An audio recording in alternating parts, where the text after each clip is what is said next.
Bebekli.ailem kanalımıza hoş geldiniz. Bugünkü tarifimiz kış aylarında biliyorsunuz hem biz anne babalar hem de bebeklerimiz ne yazık ki hasta olabiliyoruz. Grip, nezle gibi hastalıklara yakalanabiliyoruz.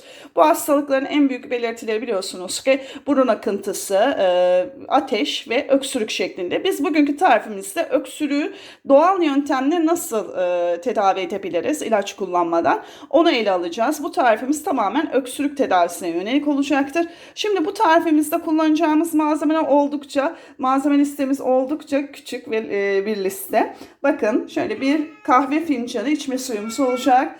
Bir malzememizi hazırlamamız için cezvemiz olacak ve bir yemek kaşığı kadar kabuklu ceviz almanızı tavsiye ediyorum ki ondan çıkacaktır.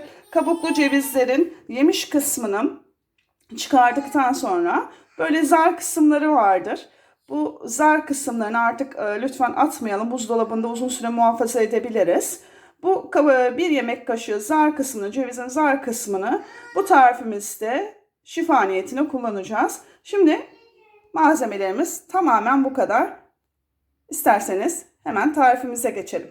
Tarifimizin bu kısmında bir fincan kadar içme suyumuzu, bir yemek kaşığı kadar cevizin iç kısmından çıkan zar kısmıyla kaynatıyoruz.